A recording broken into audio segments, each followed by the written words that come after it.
Lakeshore tour was a five-night affair. We started off from Flint to Rockford, which was a community in the northern suburbs of Grand Rapids. We stayed there the first night. We visited a very large antique automobile memorabilia collection. A fellow by the name of Wes Merrick owns it, and that proved to be the highlight of the day. I know you're anxious to get on the road and get going.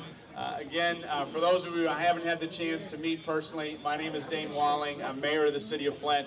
We're so proud of the tremendous success of the Back to the Bricks group and all the programming and contributions that they're making to our community throughout the year. And this event is just one more great addition. I know you're going to have a great time celebrating a little bit of our automotive heritage, having some fun, looking forward. So thank you all again. Welcome, have a great time, and I look forward to seeing you back later this summer. Thank you.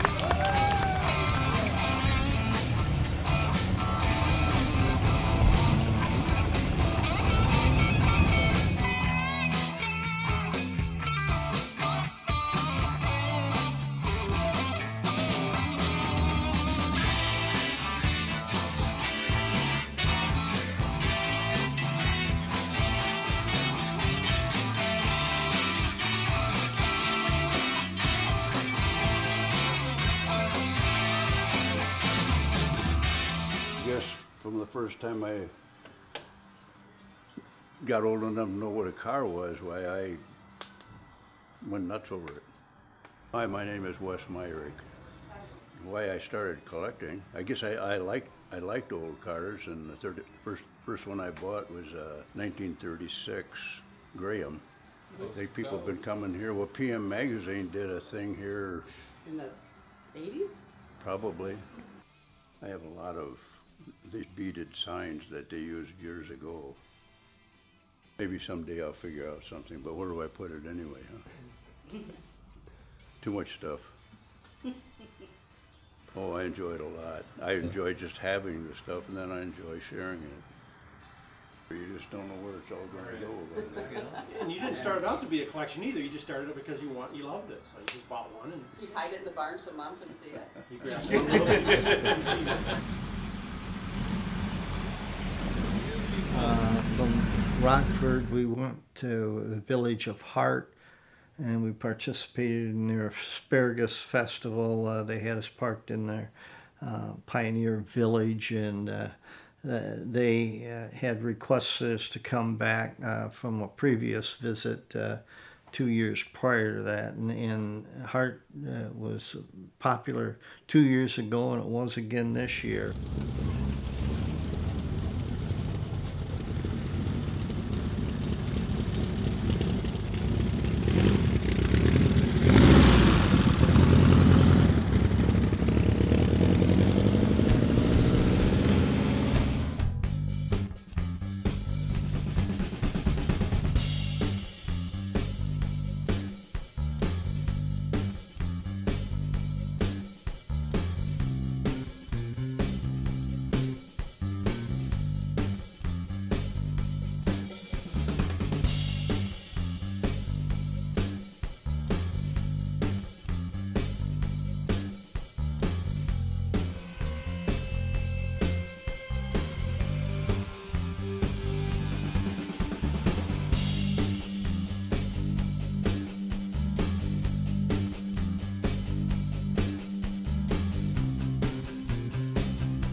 The car is a 26T sedan, but the body is all original, but the frame and drivetrain has been updated.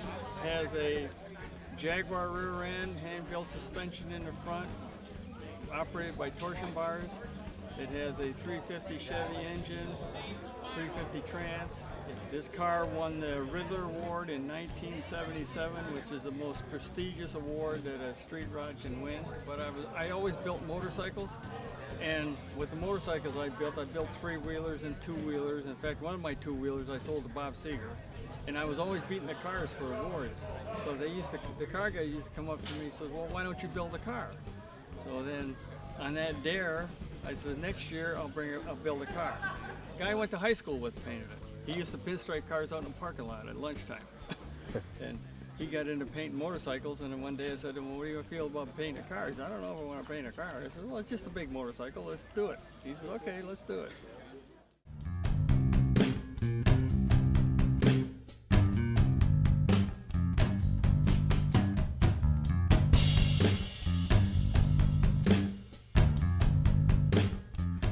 From there we went to Cadillac. Cadillac closed off the main downtown area, and they seen their attendance and the number of collector cars double from last year. That was a repeat, in as much as those who participated in the tour last year enjoyed it, and they wanted to go back.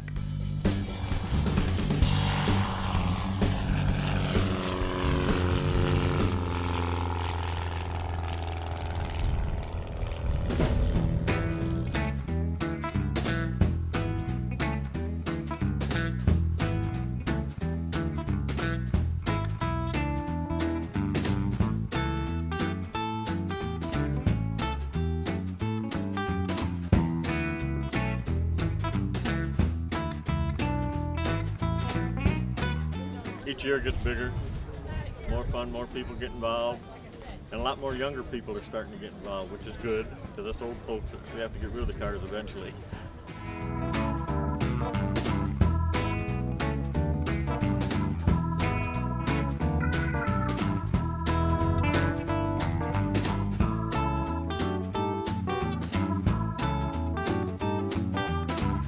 Vendors have been greater than great. If we break down, which keep our fingers crossed, we haven't had but just a couple minor. Everybody's doing great.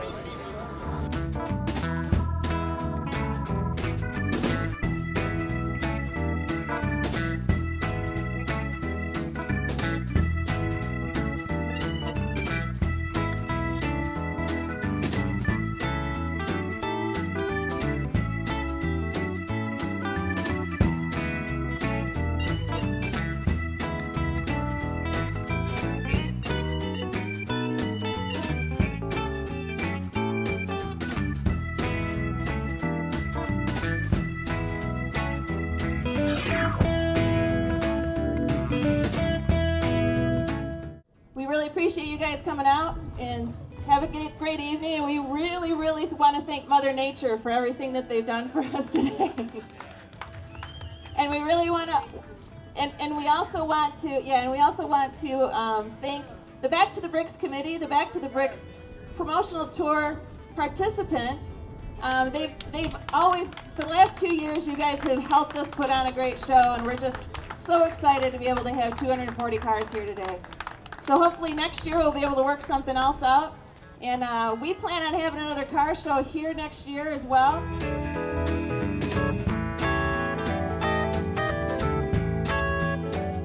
From Cadillac we went to West Branch, and West Branch hit it right out of the park. They had a police escort into town, and then for the evening event in downtown West Branch, which they too closed off their streets, we had a police escort of collector cars that was about a mile long, and the people lined the streets and was waving, and and really welcomed us with open arms, and they did a bang-up job.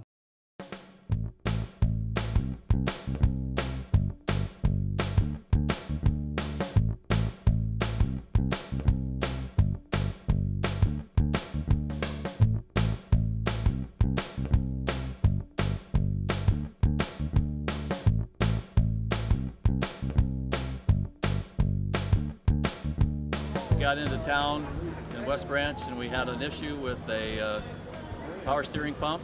The pulley went out, and a local guy was known by the mechanic at Team Hodges dealership.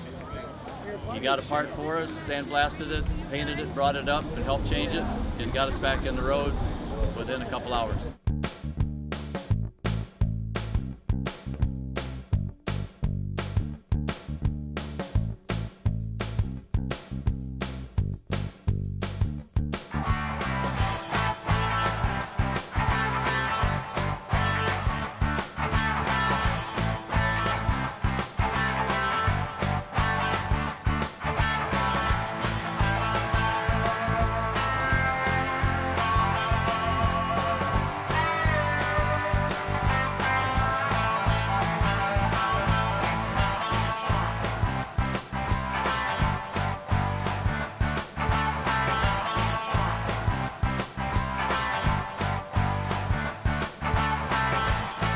people who come out and wave at you, and they like your cars, and you know, the kids. Amazing.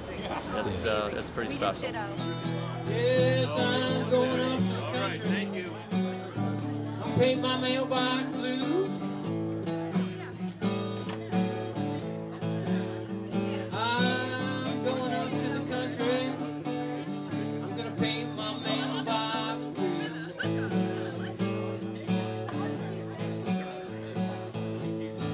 Paint some flowers on it, baby. The sun, the moon, the rainbow, some stars, some trailing vines, and some dew.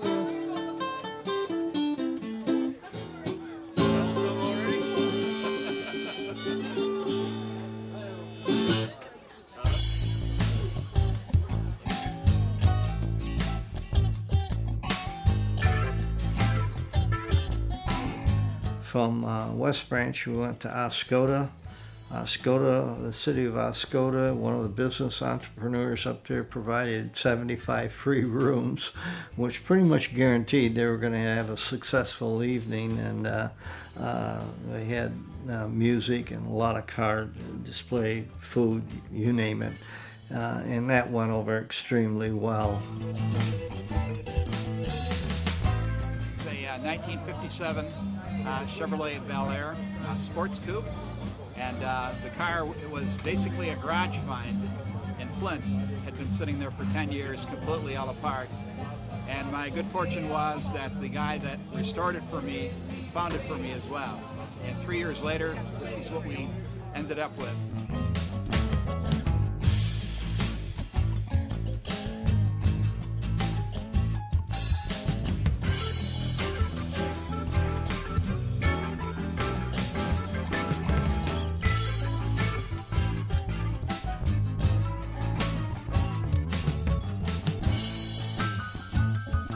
Last stop was in Mount Pleasant, and they too closed their downtown off. They had an Elvis impersonator. Local car people had joined in, and they had a very successful evening in spite of the rain.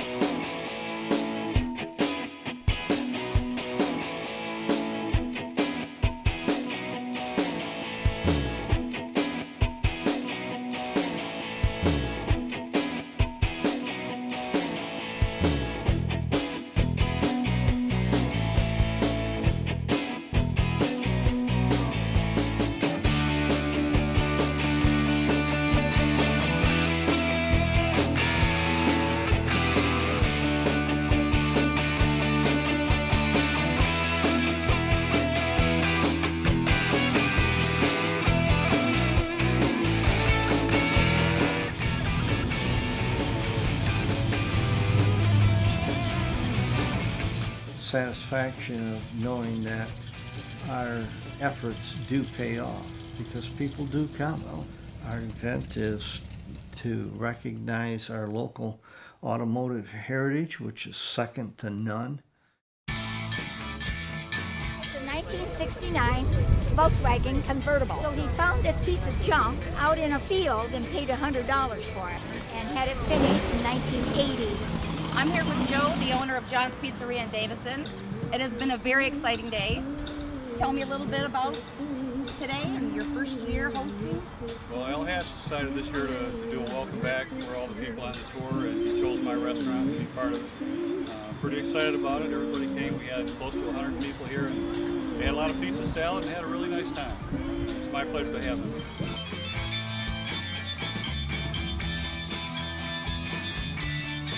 Back to the Bricks Committee is changing that. It is a marketable item that has been our unpolished gems, and we're turning that around and using it to the community's advantage. Flint, outside of Detroit's put more cars and trucks on the highways of North America than any other community, and there's no other equal.